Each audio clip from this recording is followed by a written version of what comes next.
டெல்லி சென்றுள்ள முதலமைச்சர் ஜோசப் விஜய் குடியரசுத் தலைவர் திரௌபதி முர்மு மற்றும் காங்கிரஸ் உள்ளிட்ட கூட்டணி கட்சித் தலைவர்களை சந்தித்தார். பிரதமர் மோடி தலைமையில் இன்று நடைபெறும் நித்தி ஆயோக் கூட்டத்தில் பங்கேற்க முதலமைச்சர் விஜய் நேற்று காலை டெல்லி புறப்பட்டுச் சென்றார். டெல்லி சென்றடைந்த அவர் மாலையில் குடியரசுத் தலைவர் திரௌபதி முர்முவை சந்தித்தார். அதைத் தொடர்ந்து தமிழ்நாட்டைச் சேர்ந்தவரும் குடியரசு துணைத் தலைவருமான CP ராதாகிருஷ்ணனை மரியாதை நிமித்தம் சந்தித்து பேசினார். குடியரசு துணைத் தலைவர் தமிழ்நாட்டை புதிய உயரங்களுக்கு வழிநடத்திட முதலமைச்சருக்கு வாழ்த்துக்களை தெரிவித்தார்.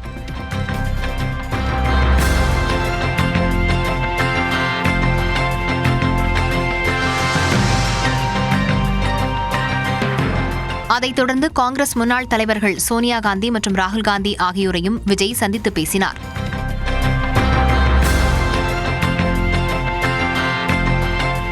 பின்னர் இந்திய கம்யூனிஸ்ட் தேசிய பொதுச் செயலாளர் D. ராஜாவையும் முதலமைச்சர் விஜய் சந்தித்து பேசினார்.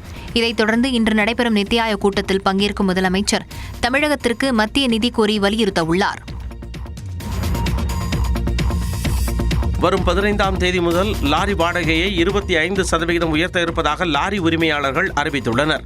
நாமக்கல்லில் தமிழ்நாடு மாநில லாரி உரிமையாளர்கள் செயற்குழு நடைபெற்றது. இதில் வரும் ஜூன் 15 முதல் லாரி வாடகை கட்டணங்களை 25% வரை உயர்த்துவது என முடிவெடுக்கப்பட்டது. இதுகுறித்து செய்தியாளர்களிடம் பேசிய அச்சங்கத்தினர் லாரி தொழிலின் ஒட்டுமொத்த செலவில் சுமார் 70% டீசலுக்கே செலவாகிறது என்று குறிப்பிட்டனர். சமீபத்திய எரிபொருள் விலை உயர்வால் தங்களுக்கு பெரும் நஷ்டம் ஏற்படுவதாகவும் கவலை தெரிவித்தனர். இது தவிர சுங்க கட்டணம், உதிரி பாகங்கள், டயர்கள் விலை என பல்வேறு விலை உயர்வை எதிர்கொள்வதால் லாரி வாடகை கட்டணங்களை உயர்த்துவது தவிர்க்க முடியாததாகிவிட்டதாக கூறினர். டீசல் விலை உயர்வால் எங்களால் வாழ்வாதாரத்தை கொஞ்சமாவது காப்பாற்றிக் கொள்வதற்காக லாரி வாடகை இப்பொழுது நாங்கள் பெற்றுக் கொண்டிருக்கின்ற லாரி வாடகையிலிருந்து 25% வருகிற 15/6/2026 அன்று முதல் இந்த வாடகை உயர்வை நாங்கள் அறிவிக்கிறோங்கிறத தெரிவிச்சுக்கிறோம். லாரி வாடகை உயர்வால் அத்தியாவசிய பொருட்களின் விலைகள் உயரும் அச்சம் எழுந்துள்ளது. இயக்குனர் பாரதி ராஜாவின் உடலுக்கு அஞ்சலி செலுத்திய முதலமைச்சர் விஜய் அவரது இறுதிப் பயணத்திற்கு அரசு மரியாதை வழங்கப்படும் என அறிவித்துள்ளார். சென்னை நீலாங்கரையில் உள்ள பாரதி ராஜாவின் இல்லத்திற்கு சென்ற முதலமைச்சர் விஜய் அவரது உடல் வைக்கப்பட்டிருந்த பெட்டியில் தலை தாழ்த்தி வணங்கி அஞ்சலி செலுத்தினார். பின்னர் அங்கிருந்த நடிகை ராதிகா, கங்கை அமரன் மற்றும் குடும்பத்தினருக்கு ஆறுதல் கூறினார்.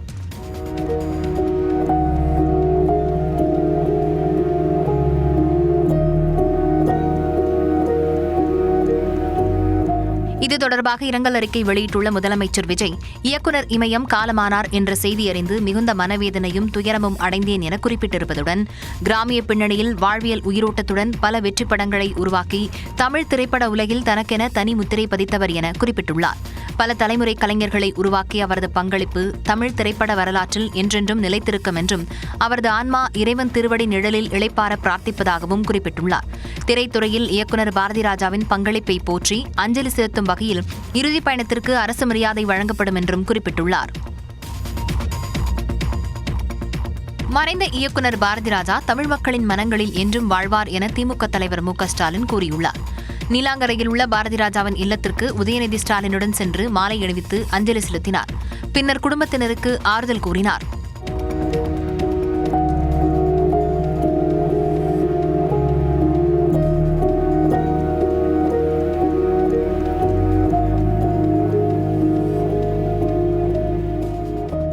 தனது இரங்கல் செய்தியில் தமிழ் திரையுலகின் பாதையை மாற்றியமைத்து புதுப்போக்கினை உருவாக்கிய இயக்குனர் இமயம் பாரதி ராஜாவின் மறைவு பெரும் வேதனையை தருவதாக குறிப்பிட்டுள்ளார். தலைவர் கலைஞர் மீது மிகுந்த பாசம் கொண்டிருந்தவர் என்றும் தமிழ் மீதும் தமிழினத்தின் மீதும் பற்றுக்கொண்டு தமிழ்நாட்டின் உரிமைகள் தொடர்பான போராட்டங்களில் திரையுலகை ஈடுபடுத்தியதில் பாரதி ராஜாவுக்கு மிகப்பெரிய பங்களிப்பு உண்டு என்றும் குறிப்பிட்டுள்ளார். அதிமுக பொதுச் செயலாளர் எடப்பாடி பழனிசாமி வெளியிட்டுள்ள இரங்கல் செய்தியில், தென் தமிழகத்தின் கிராமத்திலிருந்து புறப்பட்டு தமிழ் சினிமாவின் கேமராவை கிராமங்களை நோக்கி திருப்பியவர் என்றும் திரைத்துறையை மண்வாசனையால் நிரப்பியவர் என்றும் புகழாரம் சூட்டியுள்ளார்.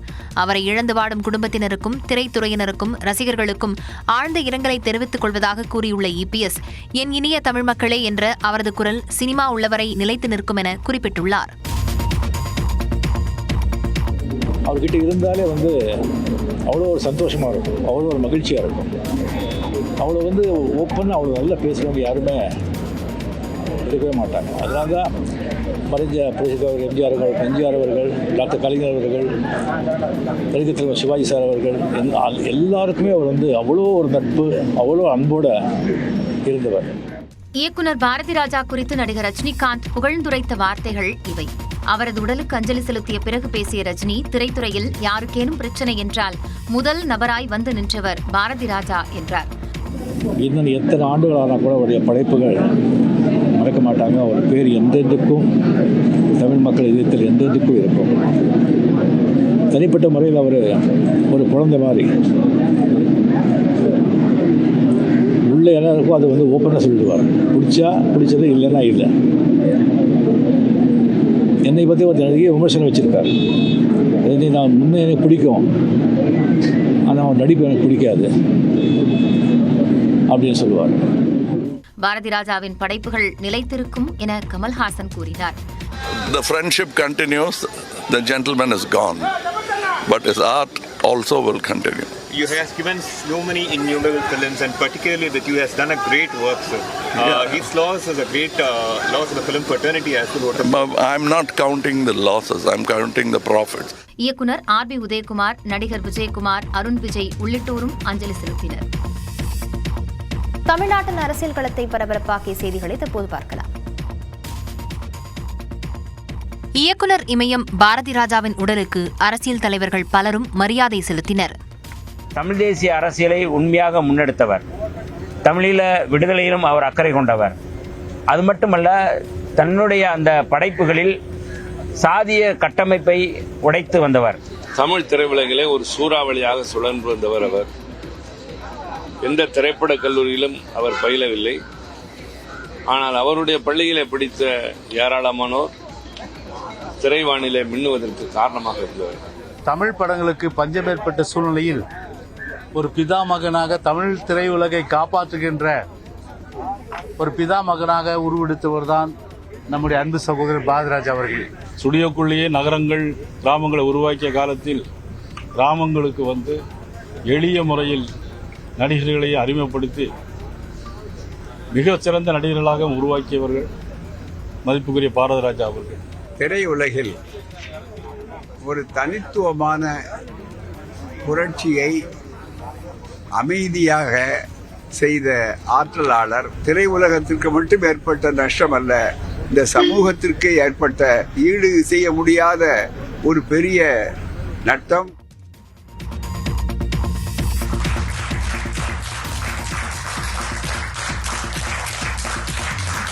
சுதந்திர இந்தியாவில் அதிக நாட்கள் பிரதமராக பதவி வகித்து வரும் நரேந்திர மோடிக்கு மத்திய அமைச்சர்கள் கரவொலி மூலம் வாழ்த்து தெரிவித்த காட்சிதான் இது. இந்திய பிரதமராக தொடர்ந்து 4399 நாட்களை கடந்து பிரதமர் நரேந்திர மோடி புது வரலாறு படைத்தார். இதையடுத்து டெல்லியில் நடந்த அமைச்சரவைக் கூட்டத்தில் மத்திய அமைச்சர்கள் பிரதமர் நரேந்திர மோடிக்கு எழுந்து நின்று கரவொலி எழுப்பி வாழ்த்து தெரிவித்தனர். பிரதமர் நரேந்திர மோடியின் சாதனையை பாராட்டும் வகையில் அமைச்சரவைக் கூட்டத்தில் தீர்மானம் நிறைவேற்றப்பட்டது.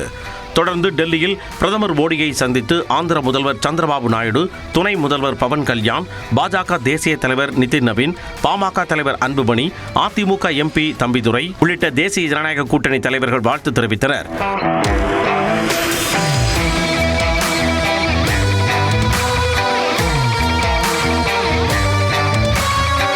அதேபோல் நடிகரும் மக்கள் நீதி மய்யம் தலைவருமான மாநிலங்களவை உறுப்பினர் கமல்ஹாசன் பிரதமர் மோடிக்கு வாழ்த்து தெரிவித்தார். அமெரிக்க அதிபர் ட்ரம்ப் தெரிவித்துள்ள வாழ்த்துச் செய்தியில், நண்பரான மோடி வலுவான, ஆரோக்கியமான மற்றும் புத்திசாலித்தனமான மனிதர் என்றும் வரும் ஆண்டுகளில் பல மகத்தான வெற்றிகளையும் சாதனைகளையும் காண்பார் என்றும் கூறியுள்ளார். சென்னையில் 125 சிறப்பு மின்தடை நீக்க ரோந்து வாகனங்களின் சேவையை அமைச்சர் CTR நிர்மல்குமார் தொடங்கி வைத்தார். தமிழ்நாட்டில் மின் உற்பத்தி மற்றும் மின் கொள்முதல் மூலமாக போதிய அளவு மின்சாரம் கிடைக்கப் பெற்று வரக்கூடிய நிலையில் சில நகர்ப்புற மற்றும் புறநகரில் மின்மாற்றி கோளாறு, மின்பாதை துண்டிப்பு, உயரழுத்த மின்மாற்றி பழுதுகள் போன்ற காரணங்களால் மின்தடைகள் ஏற்படுகின்றன. இதனை சரி செய்து நுகர்வோருக்கு தடையற்ற மின் விநியோகத்தை வழங்கக்கூடிய நோக்கத்தில் செவ்வாய்க்கிழமை அன்று அமைச்சர் நிர்மல்குமார் தலைமையில் ஆய்வுக் கூட்டம் நடைபெற்றது. அந்த கூட்டத்தில் வழங்கப்பட்ட வழிகாட்டுதல் படி சென்னை மற்றும் புறநகரில் எதிர்பாராமல் ஏற்படக்கூடிய மின் தடங்கல்களை விரைந்து சீர் செய்யக்கூடிய வகையில் 10 கண்காணிப்பு குழுக்கள் மற்றும் 125 சிறப்பு மின்தடை நீக்க ரோந்து வாகனங்களின் இயக்க சேவையை அமைச்சர் நிர்மல்குமார் தொடங்கி வைத்தார். இந்த சிறப்பு கண்காணிப்பு குழுக்கள் முக்கிய மின்தடைகள் மற்றும் பழுதுகளை நிகழ் நேரத்தில் கண்காணித்தல், மின்னக மற்றும் புகார் மையங்கள் மூலமாக பெறப்படக்கூடிய புகார்களை ஆய்வு செய்தல், மீண்டும் மீண்டும் பழுதுகள் ஏற்படக்கூடிய பகுதிகளை கண்டறிந்து நிரந்தர தீர்வுக்கான பரிந்துரைகளை வழங்குதல் போன்ற பணிகளை மேற்கொள்ளும். முன்னாள் அமைச்சர் பெஞ்சமின் அதிமுகவிலிருந்து விலகி திமுக தலைவர் மு க ஸ்டாலின் முன்னிலையில் திமுகவில் இணைந்தார். தாவேக அரசுக்கு நம்பிக்கை வாக்கெடுப்பின் போது அதிமுக எம்எல்ஏக்கள் சிலர் ஆதரித்து வாக்களித்த நிலையில் அவர்கள் மீதும் அவர்கள் சார்ந்த நிர்வாகிகள் மீதும் பொதுச் செயலாளர் எடப்பாடி பழனிசாமி நடவடிக்கை எடுத்தார். அப்போது முன்னாள் அமைச்சர் பெஞ்சமின் மீதும் நடவடிக்கை எடுத்தார். சென்னை அண்ணா அறிவாலயத்தில் திமுக தலைவர் மு க ஸ்டாலினை பெஞ்சமின் சந்தித்து திமுகவில் இணைந்தார்.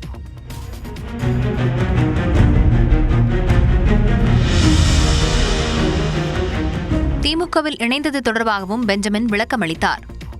எதிர்க்கட்சியாக இருந்தாலும் இன்னைக்கு திராவிட முன்னேற்ற கழகத்தில் இருக்கக்கூடிய தொண்டர்கள் முதற்கொண்டு நிர்வாகிகள் வரைக்கும் இன்னைக்கு தலைமை ஒரு கட்டுக்கோப்புடன் தலைவர் சொல்லக்கூடிய கருத்துக்களை ஏற்று தொண்டர்களும் நிர்வாகிகளும் இன்றைக்கு ஒரு சகோதரத்துடன் இருக்கக்கூடிய ஒரு நல்ல பாங்கினை இன்றைக்கு திராவிட முன்னேற்ற கழகத்துடைய தலைவர் அவர்கள் வழிநடத்தி வருகின்றார்கள். அதிமுகவைச் சேர்ந்த திருவள்ளூர் மத்திய மாவட்ட மகளிரணி செயலாளர் யாமினி உள்ளிட்ட நிர்வாகிகளும் திமுகவில் இணைந்தனர். பாஜகவில் இருந்து விலகி அண்ணாமலையின் இயக்கத்தில் இணைய உள்ளதாக அமர் பிரசாத் ரெட்டி தெரிவித்துள்ளார். இது தொடர்பாக அவர் வெளியிட்டுள்ள காணொலியில் பாஜகவுக்காக கடுமையான உழைப்பை தந்திருப்பதாக தெரிவித்துள்ளார். 3% வாக்கு வங்கி உருவாக்கிய தமிழிசை, எல் முருகன் ஆகியோருக்கு அங்கீகாரம் கொடுத்த பாஜக 12% வாக்கு வங்கியை உருவாக்கிய அண்ணாமலையை அங்கீகரிக்க தவறிவிட்டதாக குற்றம் சாட்டியுள்ளார். தமிழக பாஜகவுக்கோ திமுகவுக்கோ என்ன டிஃபரன்ஸ் இருக்கு? அங்க ஒரு குடும்பம் ஆட்சியில் இருக்கு, அங்க ஒரு குடும்பம் கட்டுப்பாடுல ஒரு கட்சி இருக்குன்னா, இங்க அதே 4 பேர் 5 பேர் கண்ட்ரோல்ல தான் இந்த கட்சி இருக்கு. அவங்களே தான் நிக்கணும், தோத்தாலும் பரவாயில்லை, திரும்பி திரும்பி அவங்களே தான் நிக்கணும். தொடர்ந்து பேசிய அவர், முதலமைச்சர் விஜய் அண்ணாமலை இடையேதான் போட்டி இருக்கும் என்றார். வருங்காலம் என்பது திரு அண்ணாமலை அவர்கள், திரு விஜய் அவர்கள், இப்படிதான் போட்டி இருக்குமே தவிர மற்றவங்க எல்லாருமே இரலவெண்டா மாறிடுவீங்க. இவங்க 2 பேர் நடுவுல தான் போட்டியே இருக்கும். விரைவில் அண்ணாமலையின் இயக்கத்தில் இணைய உள்ளதாக கூறிய அமர் பிரசாத், அண்ணாமலை அடுத்த முதலமைச்சராக வருவார் என நம்பிக்கை தெரிவித்தார். இந்தியாவின் நீண்டகால பிரதமர் என்ற பெருமையை பெற்ற மோடி, ஓமனில் இந்தியர்கள் பயணித்த வணிக கப்பல் மீது தாக்குதல் உள்ளிட்ட செய்திகளை டாப் 5 இந்தியா பகுதியில் பார்க்கலாம்.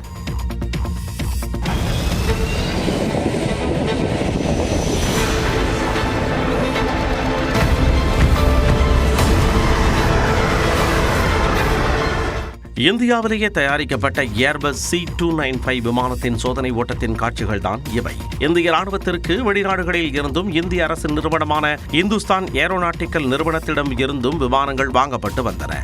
இந்த நிலையில் இந்தியாவிலேயே தனியார் பங்களிப்புடன் ராணுவ விமானங்களை தயாரிக்கும் வளாகத்தை பிரதமர் நரேந்திர மோடி கடந்த 2024ஆம் ஆண்டு குஜராத் மாநிலம் வதோதராவில் தொடங்கி வைத்தார். இதன்படி மத்திய அரசின் மேக் இன் இந்தியா திட்டத்தின் கீழ் ஏர்பஸ் மற்றும் டாடா அட்வான்ஸ்டு சிஸ்டம்ஸ் நிறுவனங்கள் இணைந்து மொத்தம் 56 விமானங்களை வழங்க ஒப்பந்தம் செய்திருந்தன. இதில் 16 விமானங்கள் ஸ்பெயினில் இருந்து வரவழைக்கப்படும் நிலையில் மீதமுள்ள 40 விமானங்கள் முழுமையாக வதோதராவில் தயாரிக்கப்பட்டு வருகின்றன. முதல் விமானம் செப்டம்பர் மாதம் தயாராகும் என அறிவிக்கப்பட்ட நிலையில் 3 மாதங்களுக்கு முன்னதாகவே நேற்று சோதனை நடத்தப்பட்டது. முறையான சான்றிதழ் பெற்ற பிறகு இந்த முதல் இந்திய தயாரிப்பு விமானம் விமானப்படையிடம் ஒப்படைக்கப்பட உள்ளது. ஓமன் நாட்டு கடல் பகுதியில் இந்தியர்கள் பயணித்த வணிக கப்பல் மீது நடத்தப்பட்ட தாக்குதல் தொடர்பாக அமெரிக்க தூதரக அதிகாரியை நேரில் அழைத்து இந்திய வெளியுறவுத்துறை அமைச்சகம் தனது பலத்த எதிர்ப்பை பதிவு செய்தது. ஓமன் கடல் பகுதியில் 24 இந்தியர்களுடன் சென்ற செட்டபெல்லோ வணிக கப்பல் ஈரானிய துறைமுகங்களுக்கு செல்லவிருந்ததாக தெரிகிறது. அமெரிக்காவின் தடையை மீறி கப்பல் பயணித்ததாக கூறப்படும் நிலையில் அமெரிக்க படைகள் கப்பல் மீது ஏவுகணை தாக்குதலை நடத்தியதாக தெரிகிறது. தாக்குதலுக்குள்ளான கப்பலில் இருந்த 24 இந்திய மாலுமிகளில் 21 பேர் பத்திரமாக மீட்கப்பட்டுள்ள நிலையில் 3 பேரை காணவில்லை. அவர்களை தேடும் பணியில் ஓமன் கடற்படையினருடன் இணைந்து இந்திய தூதரகம் தீவிரமாக ஈடுபட்டு வருகிறது. இந்த நிலையில் இந்தியாவுக்கான அமெரிக்க தூதர் செர்ஜியோ கோர் டெல்லியில் இல்லாததால் பொறுப்பு அதிகாரி ஜேசன் மீக்ஸை நேரில் அழைத்த இந்திய வெளியுறவுத்துறை ஓமன் கப்பல் தாக்குதல் தொடர்பாக தனது கடுமையான கண்டனத்தை தெரிவித்தது. முன்னதாக இந்திய வெளியுறவுத்துறை வெளியிட்டுள்ள அறிக்கையில் மேற்காசிய பகுதியில் வணிக கப்பல்கள் மற்றும் சிவிலியன் கட்டமைப்புகள் மீது நடத்தப்படும் தாக்குதல்கள் மிகுந்த கவலை அளிப்பதாகவும் சர்வதேச விதிகளின்படி கப்பல் போக்குவரத்து பாதுகாப்பு உறுதி செய்யவும் பதற்றத்தை தணிக்க உடனடி பேச்சுவார்த்தை அவசியம் என்றும் தெரிவித்திருந்தது. இந்தியாவின் நீண்டகால பிரதமர் என்ற பெருமையை முன்னாள் பிரதமர் ஜவஹர்லால் நேருவை கடந்து பிரதமர் நரேந்திர மோடி பெற்றுள்ளார். சுதந்திர இந்தியாவில் நடந்த முதல் பொதுத் தேர்தலில் வென்று நாட்டின் முதல் பிரதமராக பதவியேற்ற ஜவஹர்லால் நேரு தொடர்ந்து 4398 நாட்கள் பதவி வகித்தார். அதன் பிறகு பிரதமராக தொடர்ந்து 4399 நாட்களை கடந்து நரேந்திர மோடி புதிய மைல்கல்லை படைத்துள்ளார். முன்னதாக பிரதமர் இந்திரா காந்தி 14 ஆண்டுகள் ஏறத்தாழ 4078 நாட்களுக்கும் மேலாக பிரதமராக பதவி வகித்துள்ளார். இருப்பினும் அவர் தொடர்ந்து பிரதமராக பதவி வகிக்கவில்லை. அதேபோல மன்மோகன் சிங் 3657 நாட்களும், அடல் பிகாரி வாஜ்பாய் 2257 நாட்களும் பிரதமராக பதவி வகித்துள்ளனர். ஆனால் பிரதமர் மோடி கடந்த 2014ஆம் ஆண்டு நடந்த மக்களவைத் தேர்தலில் தேசிய ஜனநாயக கூட்டணி சார்பில் வெற்றி பெற்று முதல் முறையாக பிரதமராக பதவியேற்றார். அதன் பிறகு 2019ஆம் ஆண்டு மக்களவைத் தேர்தல் மற்றும் 2024ஆம் ஆண்டு மக்களவைத் தேர்தலிலும் வெற்றி பெற்று பிரதமராக நரேந்திர மோடி தொடர்கிறார். பிரதமர் மோடியின் ஆட்சி காலத்தில் நாடாளுமன்றத்திற்கு புதிய கட்டடம், வந்தே பாரத் சிறப்பு ரயில்கள், குஜராத்தில் ஒற்றுமைக்கான சிலை, காஷ்மீர் ரயில் பாதை, நொய்டாவில் சர்வதேச விமான நிலையம், டெல்லி மீரட் இடையே நமோ பாரத் ரயில் பாதை, கங்கா விரைவு வழிச்சாலை உள்ளிட்ட நாட்டின் உட்கட்டமைப்புகள் மேம்படுத்தப்பட்டுள்ளன. திருவிதாங்கூர் தேவசம் போர்டின் கீழ் உள்ள கோயில்களில் பல கோடி ரூபாய் மதிப்பிலான தங்கம், வெள்ளி காணாமல் போன சம்பவம் அதிர்ச்சியை ஏற்படுத்தியுள்ளது. கேரள மாநிலம் நெய்யாற்றின் கரை பகுதியில் உள்ள 20க்கும் மேற்பட்ட கோயில்களுக்கு சொந்தமான திருவாபரணங்கள், தங்கக்கட்டிகள், வெள்ளி நகைகள் பாரசாலை மகாதேவர் கோயிலின் பாதுகாப்பு அறையில் வைக்கப்பட்டிருந்தது. இந்த நிலையில் வருடாந்திர தணிக்கைக்காக வந்த அதிகாரிகள் பல கோடி ரூபாய் மதிப்பிலான நகைகள் காணாமல் போயிருந்ததை கண்டு அதிர்ச்சி அடைந்தனர். தேவசம் போர்டின் அதிகாரிகள் மற்றும் ஊழியர்களின் அலட்சியமான செயல்பாடுகளால் இந்த முறைகேடு நடந்துள்ளதாக குற்றச்சாட்டு எழுந்துள்ளது. பல கோடி ரூபாய் மதிப்பிலான நகைகள் காணாமல் போன சம்பவத்தில் தேவசம் போர்டு அதிகாரிகளுக்கு தொடர்பு இருக்கலாம் என்று சந்தேகிக்கப்படுகிறது. இதையடுத்து அதிகாரிகள் தீவிர விசாரணையில் ஈடுபட்டுள்ளனர். ஏற்கனவே சபரிமலை கோயிலில் தங்கம் திருடப்பட்ட சம்பவம் அரசியல் களத்திலும் பெரும் அதிர்வலைகளை ஏற்படுத்தியது. இந்த நிலையில் 20க்கும் மேற்பட்ட கோயில்களின் நகை காணாமல் போனது அதிர்ச்சியை ஏற்படுத்தியுள்ளது.